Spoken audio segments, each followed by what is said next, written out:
What if I told you there is a book that tells of an apocalyptic war between the sons of light and the sons of darkness?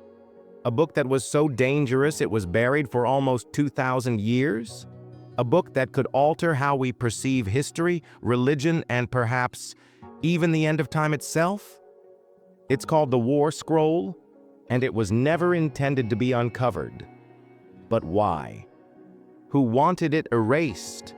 And what secret does it carry that made it a threat to learned men and some of the most powerful forces in history? In 1947, in the depths of the Judean desert, a shepherd looking for his lost goat made a mind-blowing discovery: a trove of ancient scrolls concealed in a cave. What he discovered would rattle the academic and religious world to its core. Now known as the Dead Sea Scrolls, the scrolls in question included some of the oldest biblical texts ever found. However, one stood out among the rest. Unlike the other texts, which contained hymns, prayers, and scripture, this scroll told of something much scarier: a war, not simply between armies, but between cosmic powers of good and evil. It recounted strategies, battle formations, and divine intervention. It sounded like a war manual for the apocalypse. But that's the real mystery. Why was this text buried? Who wrote it? And more pressing, why did someone try to ensure that it would never again be seen? Why was it deemed dangerous? The illusion of absolute control. Imagine yourself in the midst of the thriving Roman Empire. Now imagine if a book came out that described a coming war during which oppressive rulers and corrupt institutions would be destroyed by divine forces. This wasn't merely a scroll to the governing forces of the age, it was a threat. The so-called War Scroll described an apocalyptic final battle in which the armies of darkness, representing the oppressors of the world, would be vanquished by the armies of light. It was not merely a religious text. It was a message of hope to the downtrodden, a clarion call to those yearning for divine retribution. Well, is this why they hid it? As its power structure was being challenged back in that time period. Who were the guardians of the War Scroll? The War Scroll is believed to have been penned by a mysterious Jewish sect known as the Essenes. This group lived a secluded life in the wilderness, separate from the corruption of the city and temple leaders. They adhered to rigid purity laws and viewed themselves as the next chosen people who, along with God, would win the last battle. But if it was they who hid the scroll, who were they hiding it from? Some say it was the Romans. Some say it was concealed from the religious elite who feared its message. But there's also a more sinister possibility: that even later, religious authorities tried to bury it, worried it disclosed something far too risky to be widely known. The War Scroll was buried for ages, but when discovered raised more questions than answers. What did it really have to describe? Was it a literal battle plan, or was it something more symbolic? Is this somehow a coded prophecy for the end of times? One thing is clear. Whoever buried this scroll wanted it to never be read again. And still, here we are, unearthing its secrets. But this is just the start. Because the real mystery isn't just what the War Scroll says, it's why someone wanted it erased from history. And in the next chapter of this story, we're going to discover exactly how this scroll got buried, and who had the most to lose if its message ever escaped. Subscribe to Bible Says and hit super thanks to support this lost history research before we continue. Deep in the arid desert of Qumran, where the blistering sun scorches the rocky cliffs and the wind barely tiptoes through the ruins, an ancient mystery lay buried for about 2 millennia. But there was something striking among the torn-up scrolls discovered in this desolate terrain. The War Scroll. Except this wasn't just one single text. It was one of nearly 2,000 individual works in a vast body of writing that was so carefully saved and then intentionally buried by a sect known as the Essenes. Who are these mysterious characters, living in isolation, who think of themselves as the elect, the possessors of divine wisdom? They thought their community had been chosen by God, called to prepare for an end-of-days battle that would determine the world's fate. The Essenes were a sect unlike any other sect that existed in Judaism at that time. Whereas the Pharisees and Sadducees were temple authorities who operated through the political system of Judea, the Essenes rejected the corruption that they perceived in society.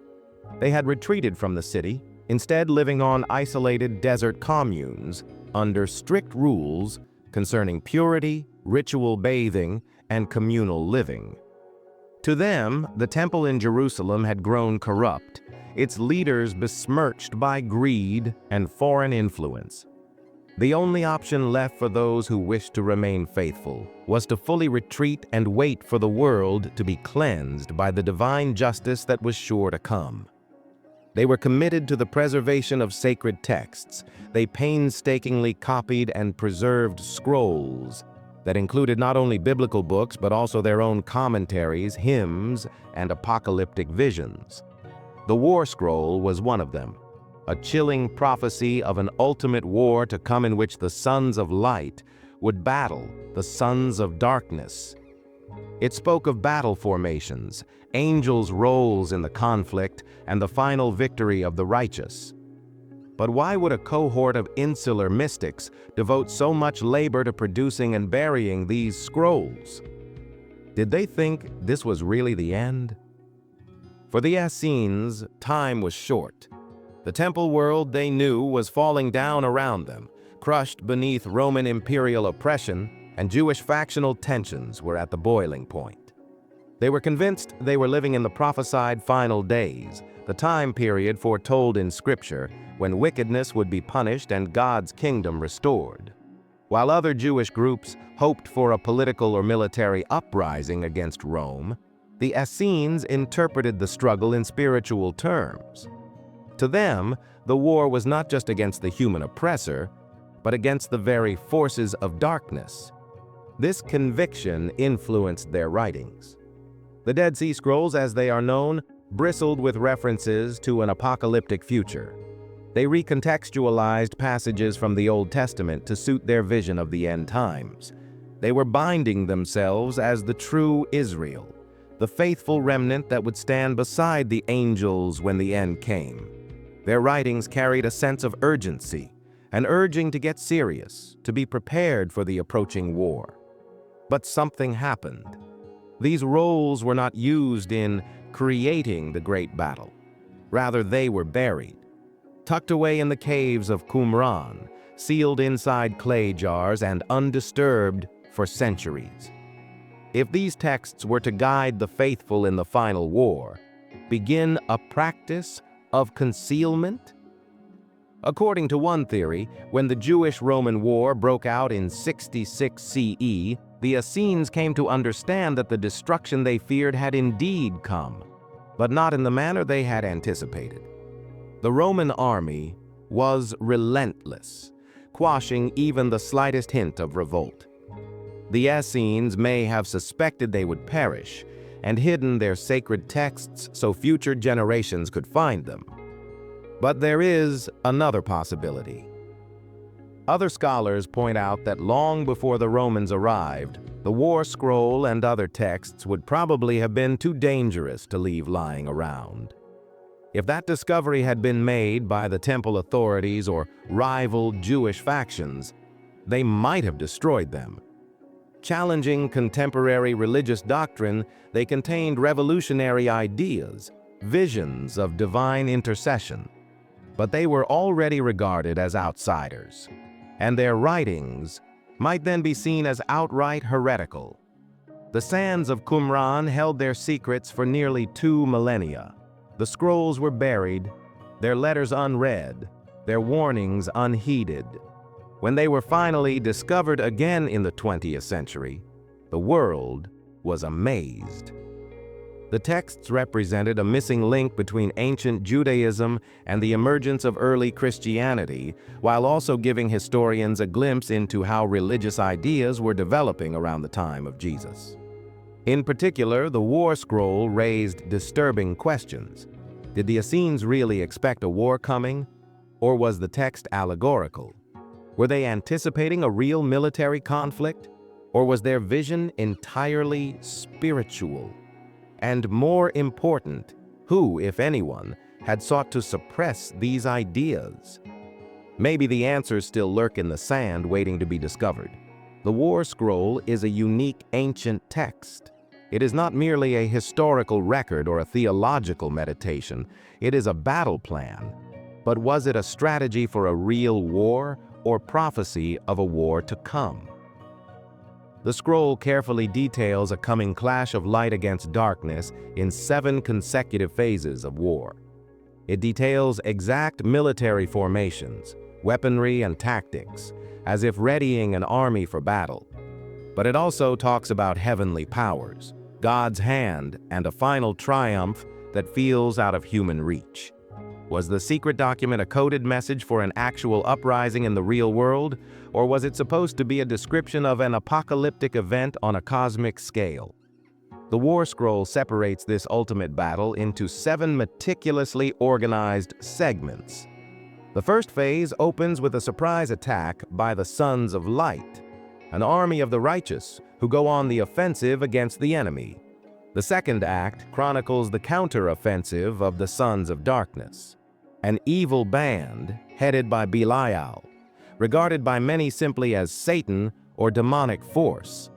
The war is such that each phase details victories, but some losses, and you get the feeling that this is not going to be a quick battle.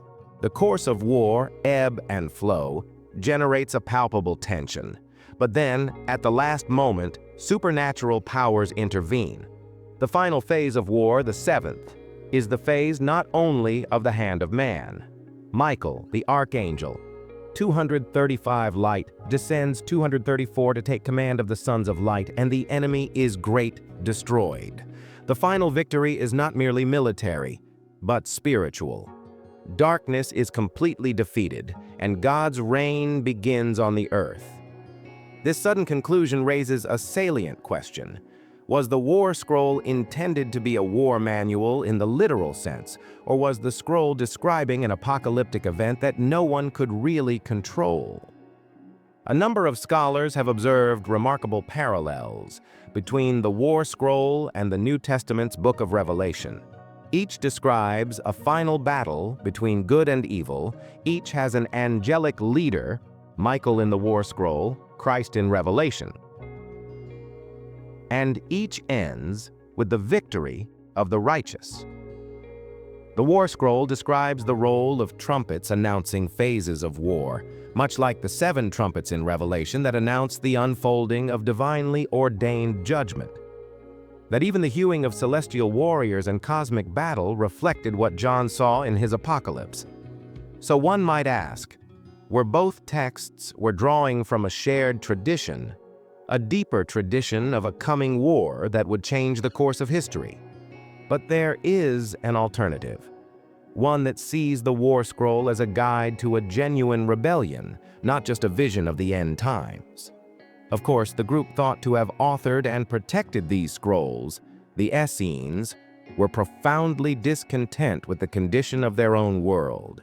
They witnessed moral decay within the Jewish temple, occupation of their land by Roman authorities, and a civilization that had turned away from the divine commandments. What if they weren't passively waiting for divine intervention? They were actively preparing for battle. The focus of detail in the War Scroll indicates more than a spiritual prophecy. It says how many soldiers are to be in each unit, how they are to form their ranks, and even what kinds of weapons they are to carry. There are particular war prayers which were intended to be said before going to battle, highlighting that this was not merely a symbolic struggle, but one fought for real. If the Essenes felt that God was with them, then would it not have been their duty to revolt and act? But historians know that the Essenes never staged a public uprising. Unlike the Zealots, a Jewish sect famous for its militant opposition to Rome, the Essenes appear to have melted away quietly. If they were really preparing for war, where was any recorded attempt at a revolution? One theory is that they were waiting for the right moment, believing a sign from God would come for them to begin the fight. Or they may have revolted, only to have been swiftly snuffed out by Rome, their acts obliterated from history. But perhaps the most interesting theory is that the war scroll was not intended for earthly battle at all. The true war was not against Rome or a human foe. It was against the forces of darkness, the hidden spiritual powers governing the world, the Essenes believed. The conflict recounted in that scroll wasn't a battle of swords and shields. It was righteousness and justice against wickedness, evil against divine justice. It was a holy war conducted through faith, purity, and submission to God's will. If so, the war scroll was not a summons to arms, but a summons to faith. No matter how dark the world became, no matter how powerful their oppressors, the final victory was already cast in stone. It was a reminder to the Essenes. The sons of light would prevail, not by their own might, but through the hand of God. The war was inevitable, but it was God who would win it. And the war scroll stayed where it was concealed as one of the other Dead Sea Scrolls, waiting for its message to be read again. It was a battle unlike any other, a final conquest of cosmic purging between two opposing powers, the sons of light and the sons of darkness. But who were they? Were those titles purely circumstantial, signifying the war of light and dark in all men? Or were they referring to actual groups preparing for an apocalyptic war? The Essenes, a little-known Jewish sect commonly believed to have been responsible for the authorship of the Dead Sea Scrolls, thought of themselves as the sons of light, God's chosen people, destined to reestablish righteousness in a corrupt world. Their enemies, the sons of darkness, were those who had fallen away from God's law, the foreign oppressors, the corrupt priests in Jerusalem, and even perhaps fellow Jews who cooperated with Rome. But was this battle intended as an actual war, or was this a prophecy of a final divine reckoning to come? Perhaps the greatest mystery of the war scroll is its invocation of the Kittim, who are the enemies of the sons of light. But who were the Kittim? The name appears in several ancient texts of Judaism, but its meaning seems to change across epochs. Some scholars, though, think the Kittim of the war scroll were the Romans, the viscerally violent empire that subjugated Judea with military force, crippling taxes, and a paganic lifestyle. To the Essenes, Rome was the very embodiment of all that they opposed. A force of corruption, violence, and idolatry that had conquered God's promised land. Some, such as Rabbi Ovadia Sforno, d. 1550, held that the Kittim were the Greeks, whose Hellenistic dominion had posed a threat to Jewish tradition for centuries, resulting in conflicts like that of the Maccabean revolts.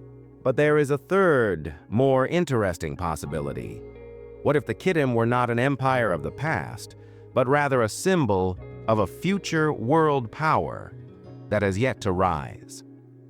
If so, then the war described in the war scroll was not simply a conflict of the past, but an end-time prophecy still waiting to come to pass. The concept of waging a war by the hands of divine forces is not limited to the war scroll. It is not just the Old Testament battles that are not merely physical battles in human form. They are spiritual battles, fought by God Himself, who determines who wins the war. In the book of Exodus, it is not by their own might that the Israelites defeat Pharaoh's army, but by divine intervention. In the conquest of Canaan, it is God who causes the fall of Jericho. And in the battles of King David, victory comes not through martial superiority, but through the will of God. Playing this theme to its fullest virtuosic expression, the war scroll describes a battle in which angelic warriors fight alongside the armies of men. a world where cosmic forces are at work. In fact, a world in which the outcome is already foreordained by prophecy. But if this war was always meant to be, when was it supposed to happen? Some historians have argued that the Jewish revolt against Rome, which broke out in 66 CE and resulted in the destruction of the Second Temple in 70 CE, was driven by the apocalyptic expectations found in the War Scroll.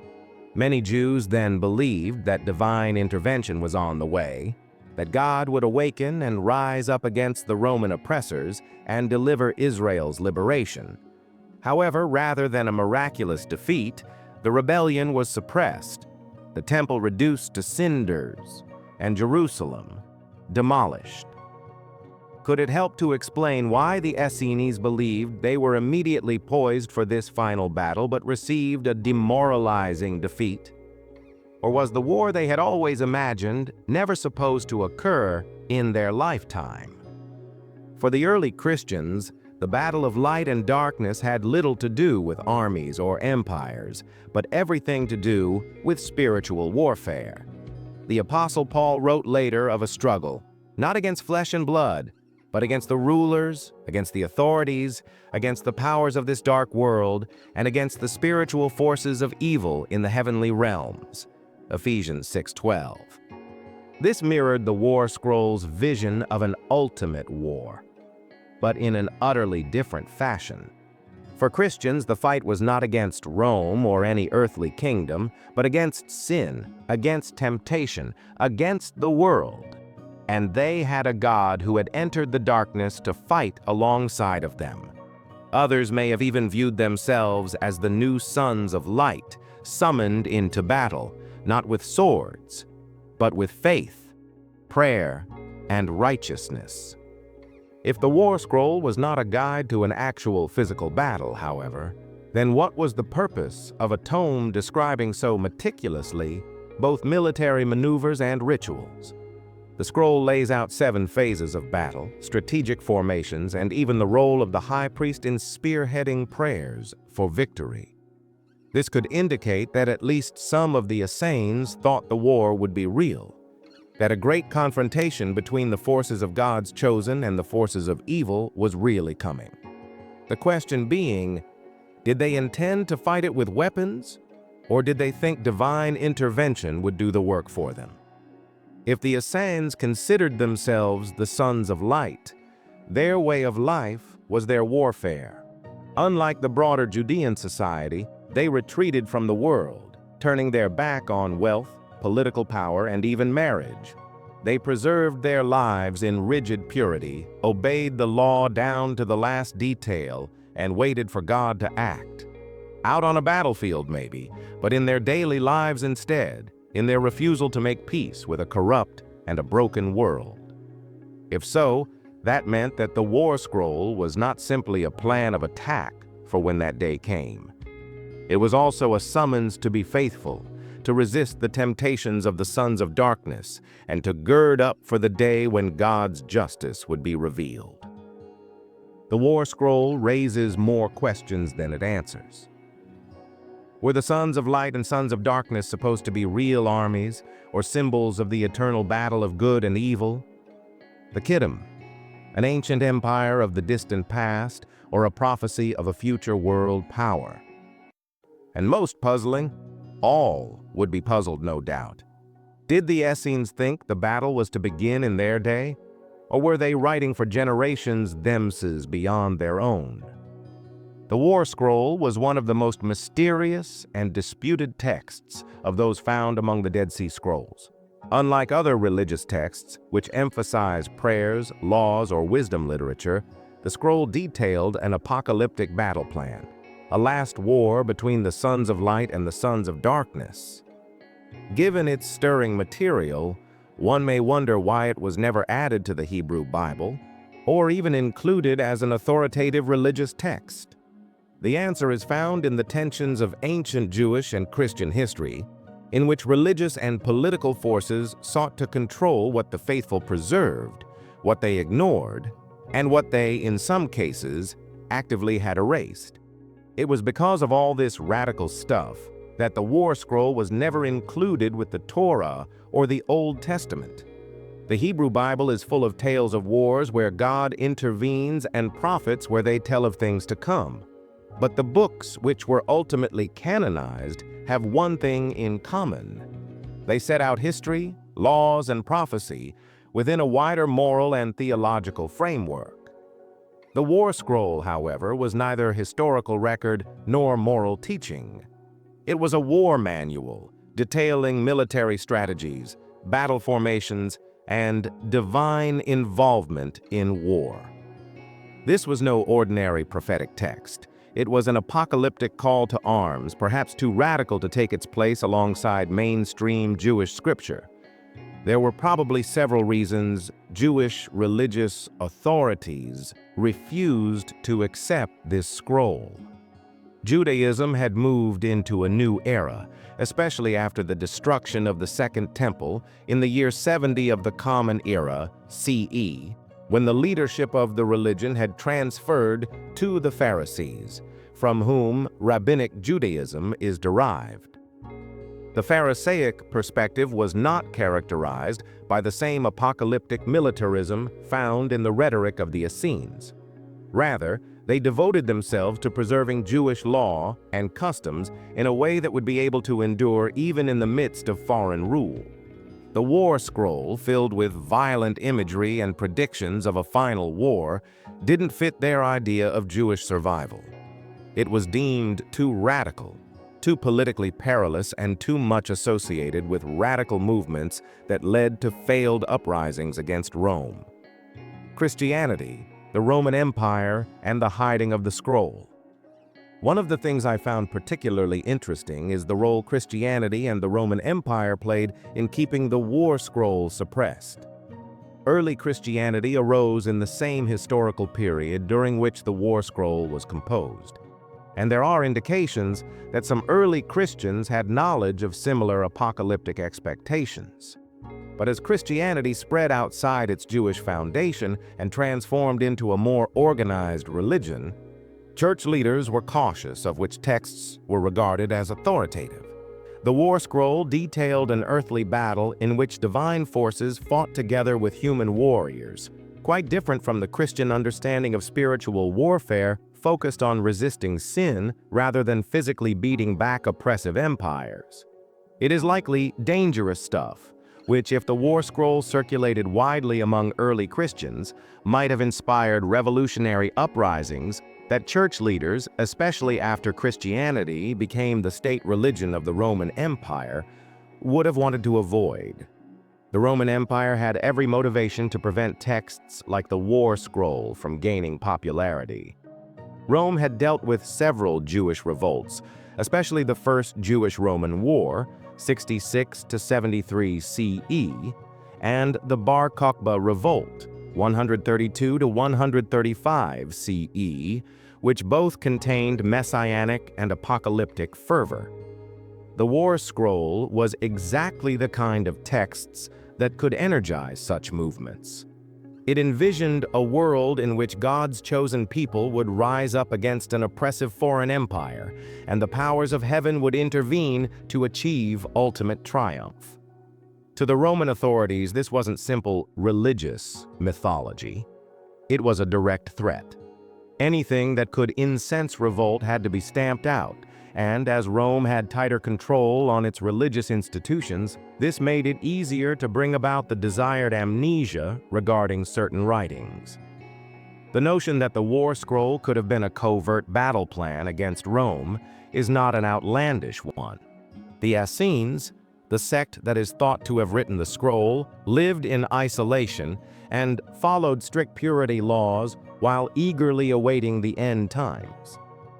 But were they just waiting for divine help or getting ready for war? Some scholars argue that the precise battle plans embedded in the War Scroll imply that at least some Essenes held that they would need to fight when their time came. If that's the case, this text may have been less religious prophecy than a coded message, a military guide for people who thought they were fighting for God. Were Jewish revolutionaries to lay their hands on such a document, It will be deemed as dangerous by Jewish authorities wanting to maintain the peace and by Roman rulers afraid of uprising. Even early Christian leaders may have considered the War Scroll too perilous. When Christianity became the state religion of the Roman Empire under Emperor Constantine in the 4th century, the Church had already averted its gaze from Jewish revolutionary movements. The Christian message had moved toward spiritual battle rather than physical strife. The notion of a real battle between the sons of light and sons of darkness never reconciled with Christian theology the way an inner moral fight did. Even if some Christian groups would have kept the War Scroll, the early church would have sobered the potential use of such texts, as the War Scroll conflicted with Jesus' teachings about love, peace, and nonviolence. By controlling which texts endure and which texts fade away, powerful empires and religious institutions throughout history have dictated the contents of books. The War Scroll was not burned in public squares like some heretical writings, nor was it specifically censored. Instead, it was just left out, excluded from the official canon, ignored by vultures of the cloth, and eventually buried under generations of the shifting desert sand. Had the Dead Sea Scrolls never been found, the War Scroll might have stayed lost for good, an overlooked prophecy of a war that was never fought. Among all the Dead Sea Scrolls, the War Scroll is one of the most apocalyptic, bleak, and enigmatic texts, but still its themes will be found familiar not only in the Dead Sea sectarian writings, but also in the prophecies of Daniel, Ezekiel, Isaiah, and others. These biblical prophets foretold of God's judgment, cosmic battle, and the eventual triumph of God's people over evil. But unlike the approved texts, the War Scroll features these prophecies in the context of an orchestrated military campaign, a blueprint for a final war. That begs an important question. Was this scroll about the interpretation of biblical prophecies, or was it a continuation of biblical prophecies? The Book of Daniel, written in an age of great persecution under foreign oppression, includes visions of 4 great beasts symbolizing tyrannical empires, followed by the coming of a heavenly kingdom that shall never perish. Daniel 7:13-14 describes one like a son of man, who is given power and dominion over all nations. The War Scroll refers to this imagery by depicting a great final war, in which the sons of light, God's chosen people, will overthrow the oppressive powers of the sons of darkness. Both envision an unavoidable confrontation between the powers of good and evil. But whereas Daniel's prophecy is symbolic, the War Scroll makes it a literal battle plan, filled with tactics, formations, and divine interventions. The Book of Ezekiel has also strikingly similar themes. The great salvation against hostile nations that stand against Israel in the war of Gog and Magog, cf. Ezekiel 38-39, when a remnant of killing nations rise up against Israel only to be utterly destroyed by divine power. So you prophesy this record cataclysmic destruction, and fire raining down from heaven, and a great feast for the birds of the air who will eat the flesh of fallen warriors. A similar battle is described in the War Scroll, where God himself will fight by the side of the sons of light, wreaking havoc and divine destruction on the enemy. Divine intervention in warfare is a consistent theme in both texts, suggesting that the War Scroll could have been a kind of reworking of Ezekiel's end times vision, with its writers thinking they were about to witness or even take part in this ultimate battle. Isaiah, sometimes called the prophet of the Messiah, also gives vision of a last war in which God's justice will triumph. Isaiah 11:4 says, "He shall strike the earth with the rod of his mouth, and with the breath of his lips he shall slay the wicked." A divine warrior king leading the forces of righteousness is imagery that parallels the War Scroll's description of a coming leader who will guide the sons of light to victory. The scroll refers to a prince of the congregation, a leader who will take the righteous into battle. Some scholars speculate that because this figure was believed to be the Messiah himself, a warrior king who would free God's people through warfare rather than spiritual salvation. If this interpretation holds, it presents an outright antithesis to later Christian notions of the Messiah as a gentle savior. A messianic war is key to understanding why the war scroll may have been too dangerous to include in canonical religious writings. In Christian eschatology, the apocalypse is often associated with the Battle of Armageddon, described in Revelation 16:16 and the second coming of Jesus. The parallels between Armageddon and the war scroll's last war are striking. Both feature an ultimate battle between good and evil, both involve divine intervention, and both end with the total obliteration of the forces of darkness. Revelation 19 depicts Jesus coming back as a warrior king, leading the armies of heaven, slaying nations with a sword that comes from his mouth. The War Scroll delivers a comparable prophetic prophecy, among other things, depicting the sons of light as God's warriors who engage in the struggle, rather than Jesus doing the fighting for them. Such a question naturally begs the question, did early Christian scholars suppress the War Scroll deliberately because it was incompatible with their understanding of prophecy? The vision of the early church was spiritual warfare, that we were called to resist sin and temptation rather than take up arms and fight. If the War Scroll had been widely adopted, this could have resulted in a more militant form of Christian eschatology that may have motivated armed revolts or resistance movements. Maybe church leaders, especially after Christianity became the official religion of the Roman Empire, considered the War Scroll a dangerous text that could stir insurrection, and so they attempted to blot out its existence. The second reason this scroll was likely suppressed has to do with its association with the Jewish messianic movements of the first century. The expectation among many Jewish groups at the time was that the Messiah would appear as a warrior king who would topple Rome and usher in God's kingdom on earth. This belief gave rise to a series of revolts against Roman dominion, the most significant of which were the First Jewish-Roman War, CE 66-73, and the Revolt of Bar Kokhba, CE 132-135. If the War Scroll was associated with these revolutionary ideologies, the various Jewish and Roman authorities would have had good reasons for ensuring its forgetfulness. Over the years, people have tried to keep information from someone who is most likely to make use of it. Religious and political establishments have long decided which writings are preserved and which are expunged.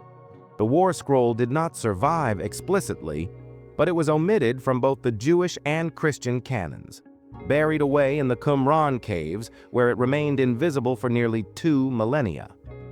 One thing is certain. Whether for its militaristic themes, its radical messianic ideas, or its potential to inspire rebellion, the War Scroll challenges the way we understand biblical prophecy and forces us to think about what exactly was intentionally excluded by religious history. There was one bread and butter, one immortality about the Roman Empire: control. Politics, religion, everything in its sprawling purview was controlled to ensure order and repress dissent. Anything that challenged Rome's authority was a threat, any ideology, movement, or text. And nothing in the book was more dangerous than an apocalyptic document describing an ultimate war between the forces of light and the forces of darkness, which could be read as a call to arms against autocratic rulers. But the War Scroll was more than a religious manuscript. It was a blueprint for an apocalyptic revolution. To grasp what made this text so dangerous, we must turn to the historical context. For centuries, foreign masters ruled over the Jewish people. First the Babylonians, then the Persians, then the Greeks, and finally, the Romans. When the War Scroll was written, Jewish resistance movements were emerging, and Rome was taking note. The First Jewish-Roman War, 66 to 73 CE, followed years of strife, ultimately resulting in one of the most cataclysmic moments in Jewish history, the destruction of the Second Temple in 70 CE. For the Jewish rebels, the temple's destruction was more than a military defeat. It was a devastating spiritual loss. But they believed that God's justice would triumph, that he would stand up against Rome in the final battle of good and evil. And the war scroll specified precisely how that war would play out. The text depicts an eschatological war between the sons of light and the sons of darkness. But who were these two forces at play? Scholars generally agree that the sons of light represented the people of God, followers who actually honored him, probably the Essenes or another Jewish sect that thought of themselves as the true believers. The sons of darkness, by contrast, were usually associated with repressive foreign powers, probably Rome. The scroll walked through each stage of the war, detailing 7 phases of wars, divine intervention, and the eventual victory of the just. For those who lived under Roman occupation, this wasn't merely theology, it was a strategy. The Romans knew well the power of ideas, especially those that could fuel insurrection. They had already witnessed how deadly religious zeal could be. In 132 CE, a second Jewish revolt erupted, led by Simon bar Kokhba, whom some believed to be the Messiah. The revolt was mercilessly suppressed, and in reaction, Rome hardened its control over Judea. They outlawed Jewish religious practices, razed entire cities, and even renamed the region Palestina in order to erase Jewish identity. In such a setting, a text like the War Scroll was too perilous to allow to be spread around. But Rome was not the only power quelling these apocalyptic dreams. As the empire developed, its relationship with religion did too. Christianity started as a radical and dangerous movement. Its earliest adherents were persecuted, tortured, and executed. But all of that changed with Emperor Constantine. When Christianity became legal and the dominant faith of the empire in 313 CE via the Edict of Milan, it was a hijacked Judaism. But this latest state-sanctioned Christianity was not the same as the movement that began in the 1st century. Constantine and the church leaders that followed him had a vested interest in creating a Christian history that served the needs of the empire. No longer was Rome the enemy. It had become the protector of Christianity. This meant repressing texts calling for divine warfare against oppressive rulers. Not Qing, which referred to an apocalyptic war led by heavenly hosts, did not belong. The early church attempted to distance itself, particularly from Jewish apocalypticism, and thus texts like War Scroll were largely rejected, concealed, or simply forgotten. It wasn't an isolated set of incidents. The history of books is the history of those in power controlling what is preserved and what is erased. It's the books that question authority, that advance alternate ways of perceiving reality, or inspire resistance, that tend to be the first to vanish. The War Scroll could have been one such casualty, a manuscript too threatening to be widely known, lost forever in the sands of time by those who wanted to maintain order. But somehow, against all efforts to bury it, the scroll survived. Sequestered for nearly 2,000 years inside the caves of Qumran, it came to light in the 20th century and sparked new questions of history, power, and faith. What other texts were lost? How much of religious history was determined by some divine force, and how much was written and rewritten by those in power? The War Scroll reminds us that history is not only about what is remembered, it is also about what is intentionally forgotten. The War Scroll, as it is known, is an ancient enigma, one that depicts a climactic apocalyptic battle between the forces of good and evil. But did this war ever belong in the physical realm, or was it a metaphor for an infinite spiritual war? This is a question that has tantalized scholars, theologians, and historians for decades, and the more we explore this forgotten text, the more incredible its implications are. On first inspection, the War Scroll appears to be a literal military dossier. It offers specific directions for troop formations, weapons, and even the order of military maneuvers. The Sons of Light receive an organizational framework for how they should walk, when they should attack, and the means by which they are to wage war against their foes. The passage goes even further and outlines the time spent during phases of war in a sort of busted logic, complete with what sounds like Indian warfare wins and losses. If this were purely an allegory, why include all this complex military planning? Was it a genuine battle plan for a coming war? Some think the authors, probably members of the Essenes sect, wrote it as a guide for a coming Jewish revolt against Rome. Others insist that it was never intended to be used on an actual battlefield. Rather, it was a guidebook for a more profound, eternal battle, that of good and evil played out on a heavenly stage rather than a terrestrial one.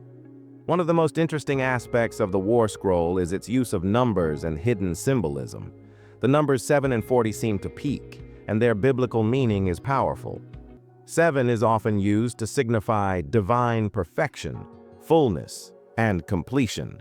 Just look at the 7 days of creation and the 7 seals in the book of Revelation. 40, by contrast, is linked to periods of trial and transformation, such as the 40 days of the Great Flood, the 40 years the Israelites spent wandering the desert, and the 40 days Jesus spent fasting in the wilderness.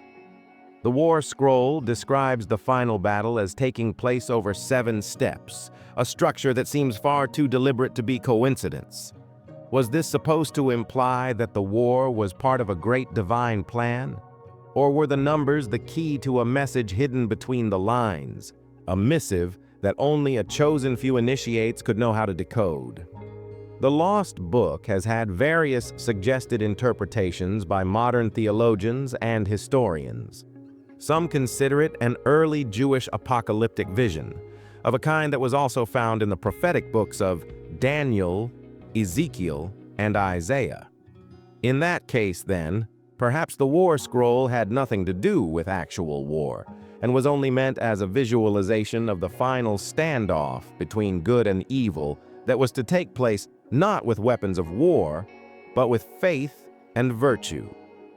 So in this understanding, the Sons of Light do not refer to an army of flesh and blood, instead the righteous believers who oppose the corrupt and wicked.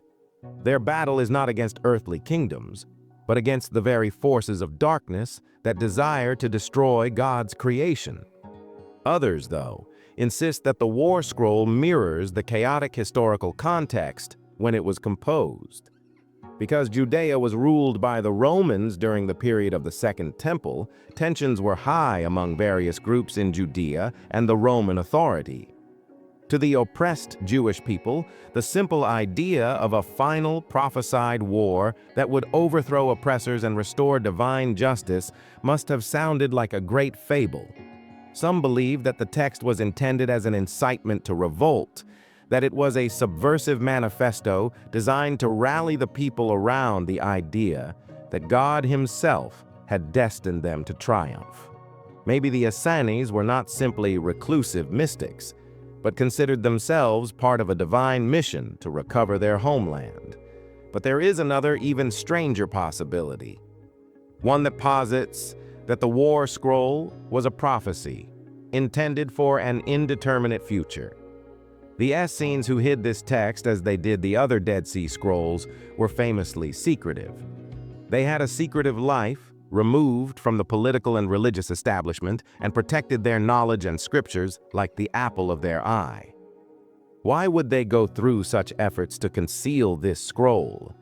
Maybe they thought its message was too dangerous, too revolutionary for their time. Or maybe they believed that said prophecy referred to an age well beyond their own, a period in time when the world would finally be prepared to interpret its deeper meaning. If the War Scroll was indeed a prophecy type of document, then did any of it come to pass? Some scholars have noted disturbingly close parallels between its descriptions of war and major conflicts throughout history. Others highlight similarities in the period with later apocalyptic literature, arguing that its vision of a final battle inspired not just Jewish apocalyptic beliefs, but also those of Christians, and even those of labels, too. And then there are those who feel its promise has only just begun, that its words are waiting for the right time to share their meaning. However, there was one last mystery, too large to brush aside. The war scroll lay buried for centuries, deep inside the Qumran caves, undisturbed by centuries.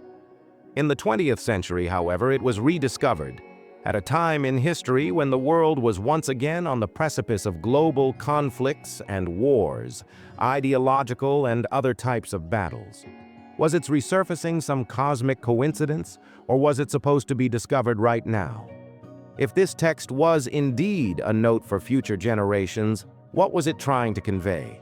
And most of all, what other secrets might still be waiting to be revealed? For centuries, some ancient texts stayed buried, a cult to the wider world, stricken from the official canon, in a few cases actively suppressed. This is just one example of a manuscript that was believed to be too controversial or dangerous for the official canon, but it wasn't the only one. Numerous other scrolls and books, once deemed sacred or valuable by different cults, disappeared with the passing of time. Some were killed, others were outlawed, and many just fell out of public view. Why? What dangerous knowledge were they hiding? And more tantalizingly, might there still be lost scrolls to be found, buried beneath sands of time? The Book of Enoch is one of the most famous lost texts. This ancient Jewish text, composed centuries before the birth of Christ, depicts a magnificent cosmic drama. Fallen angels, dubbed the Watchers, descend to Earth, impart forbidden knowledge to humanity and corrupt civilization.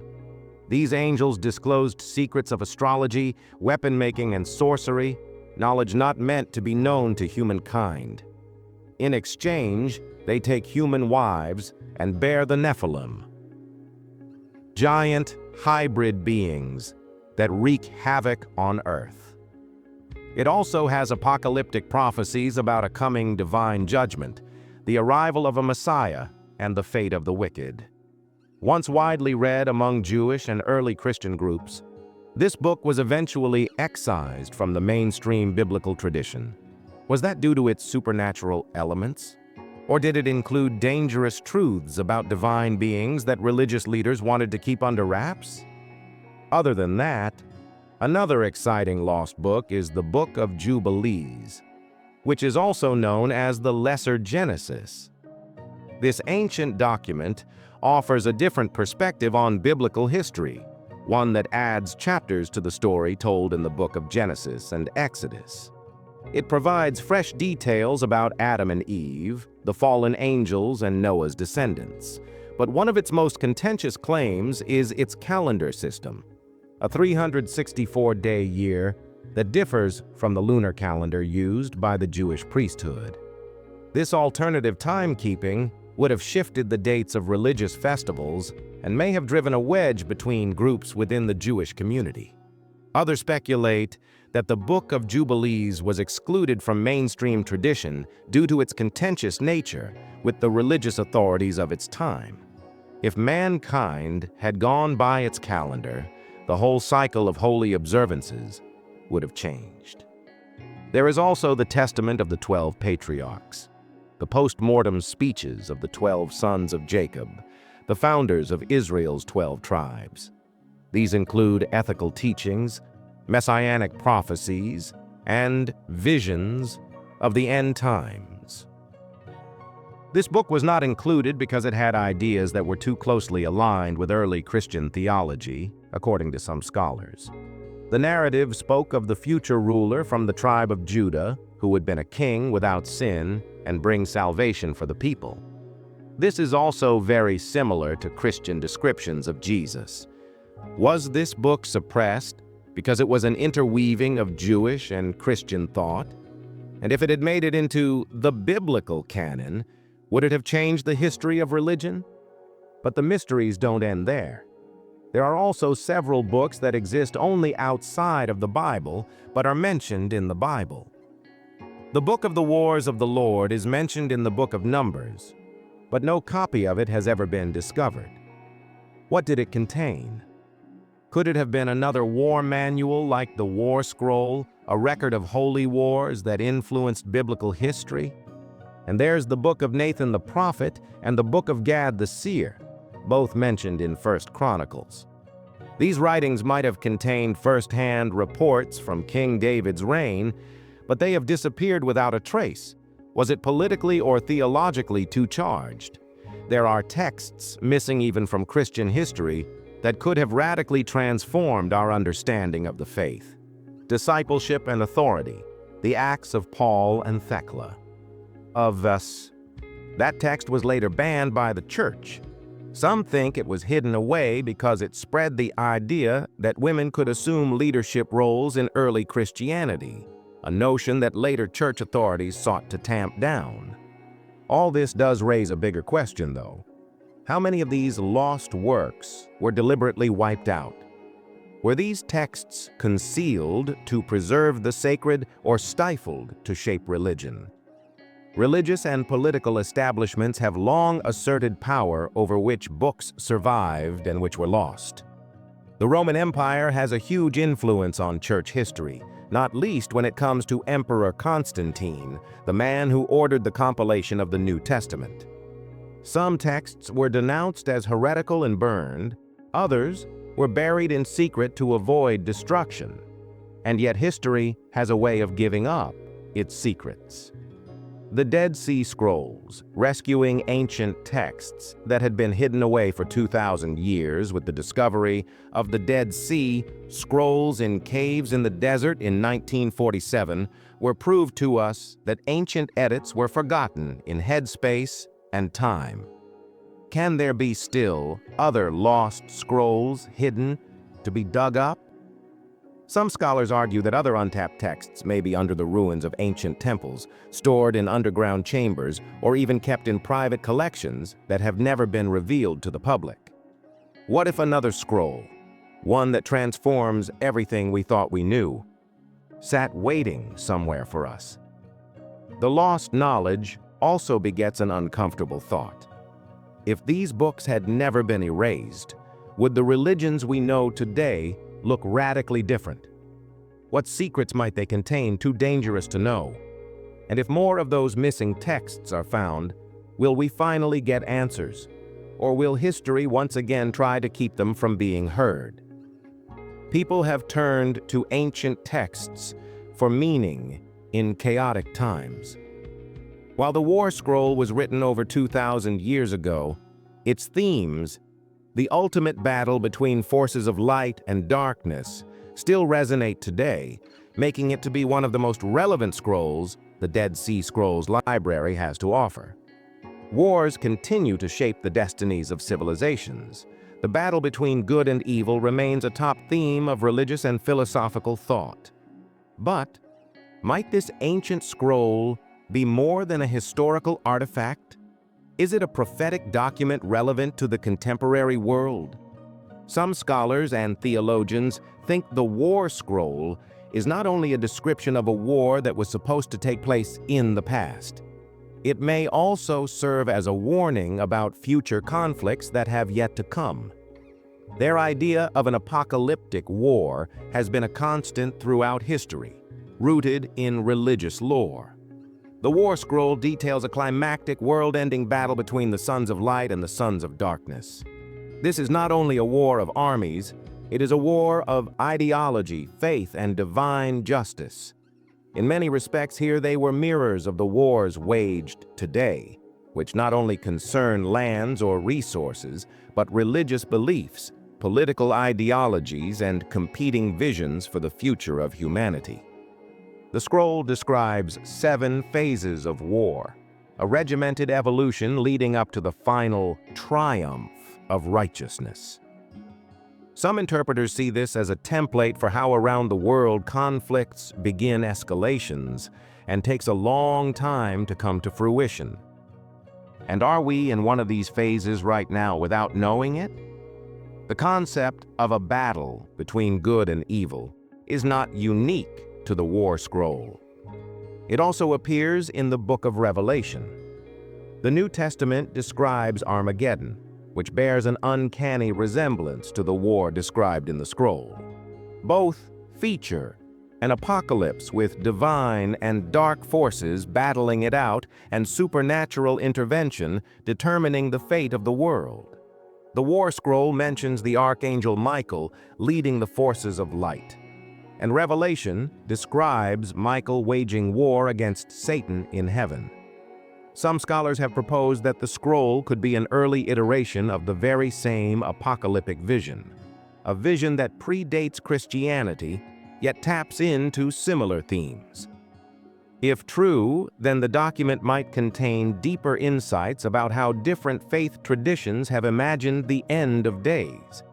But beyond the realm of religious prophecy lay another disturbing possibility. What if the War Scroll was not merely a spiritual allegory, but an actual war manual? If the missing link is that this text was intended as a handbook for a real-life battle, then some organized body once rejoiced in the belief that a divine smackdown was coming with them on the winning side. In light of the historical context, some scholars have speculated that the Essenes, the sect believed to have written the scrolls, anticipated an unavoidable conflict with the ruling powers of their era. Are contemporary religious zealots reading it the same way? Some have interpreted apocalyptic prophecies as calls to action and believe they are fated to fulfill them. If the War Scroll were to be recovered and studied sufficiently, might it inspire another wave of messianic movements preparing for a final war?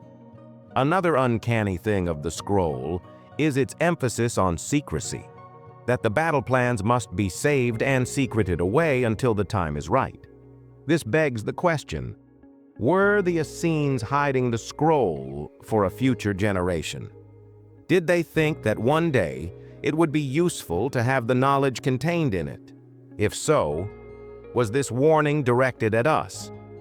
Historical scholars have speculated that some of those hidden meanings within the scroll might refer to conflicts that continue to this day.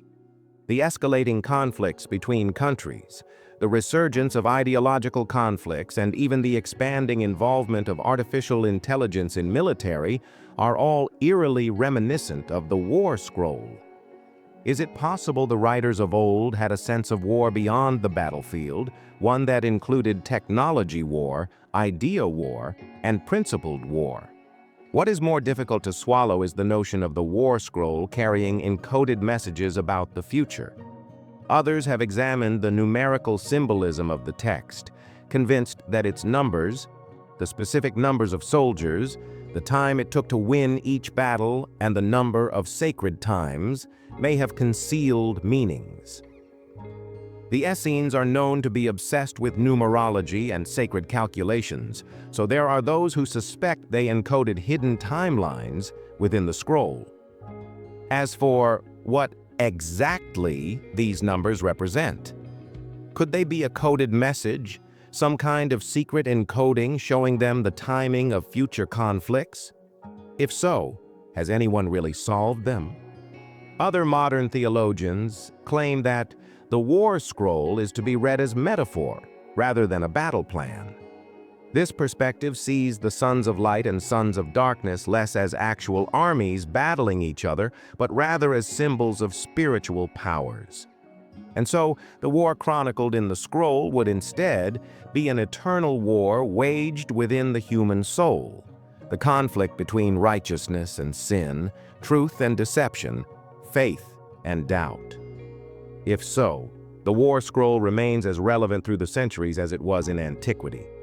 And every generation has had its own version of this fight, the notion of an ultimate reckoning embedded in human consciousness. But whether you take it as a kind of prophecy, a war manual, or a spiritual allegory, the War Scroll refuses to blip away. It asks questions as relevant now as they were in antiquity. Will there be an ultimate war that remakes the world? What if the final days are already upon us? And perhaps most importantly, was this scroll warning us about the future or preparing us for it?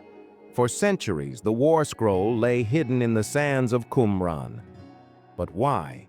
What buried secrets did it contain that made it too dangerous to enter into the sacred texts of Judaism and Christianity? Who determined that it would be excluded from history? The answers to these questions reveal a deeper truth, one that powerful empires, religious authorities, and those who shaped historical narratives may not have wished the world to know. This wasn't any old ancient manuscript. The War Scroll described a final battle, a cosmic war between the sons of light and the sons of darkness. It didn't just provide spiritual teachings or historical accounts. It was a divine war strategy. It explained how the battle would take place, the phases of war, and the supernatural forces that make up this apocalyptic war. But was it purely symbolic? Or did it foreshadow a true war? Is it a prophecy of the end times, predicting a battle still to come?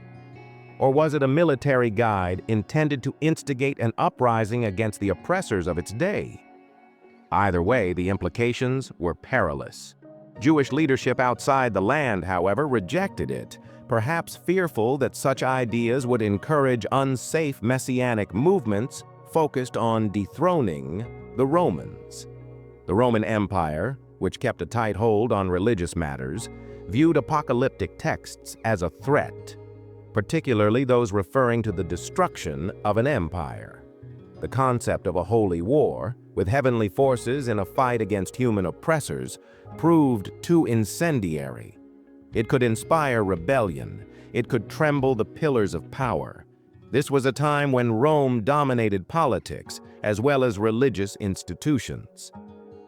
Following the Second Temple's destruction in 70 AD, Jewish leadership sought to formalize their sacred works, purging texts that could incite rebellion.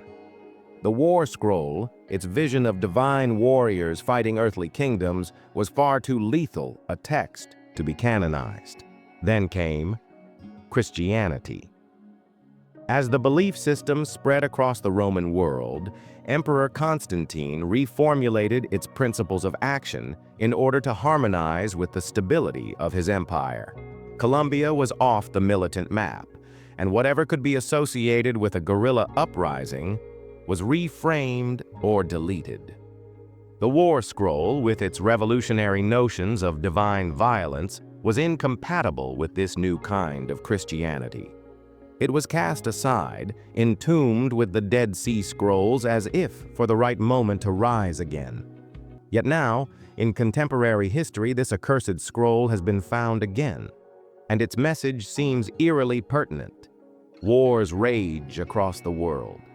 Nations rise and fall. Societies are swimming in ideological fights. God, gods, fate, providence, religious prophecies, sigh. Are we seeing the realization of an ancient warning? Would the 7 phases of war in the War Scroll be for the wars of today? In it, many theologians and scholars are starting to wonder if the secret writings at Qumran were intended for our day, a millennia-old warning finally being deciphered. If this scroll was buried for centuries, what else is out there? The War Scroll was far from the only text not meant for history's display case. The Book of Enoch, the Book of Jubilees, and other lost scriptures point out that the biblical history we've been taught is only a fraction of the whole. These works detail fallen angels, hidden knowledge, and divine interventions left out of the Bible. But why? Are there still hidden scrolls, undiscovered and buried within the sands? Scrolls that would change everything we know about history, religious theology, and the future? And if so, who profits from keeping them under wraps? The War Scroll raises an unsettling question. When history is written by the victors, what truths have been wiped from the pages by those in power. History has long been the domain of the rulers. Religious leaders decided which texts were sacred. Empires wiped out anything that questioned their authority. The War Scroll was not simply forgotten. It was intentionally excluded, deemed too dangerous, too radical, too revealing. And yet, it survived. It lay beneath the ruins of an ancient Earth and awaited its resurrection. Now, the choice is ours. Are we going to treat it as yet another ancient writing, or are we going to look for the truth contained in its words? Is the rediscovery of the War Scroll a sign that we are approaching the end of history, or is it a warning, a call to prepare for a battle larger than any we've ever had? This is what they didn't want you to know. The conflict between the sons of light and the sons of darkness, was it merely an ancient fable, or does it tell us anything about the hidden powers at play in our world today? No one has known for hundreds of years, but all of a sudden, it is being exposed for the truth that it is. What do you think? Is this lost scroll telling us something they didn't want us to know? Please share your thoughts in the comments below. And if you come to learn more secret mysteries, don't forget to smash that linked video, drop a subscribe to the channel, and support us with a super thanks. The truth is out there. What are you prepared to find?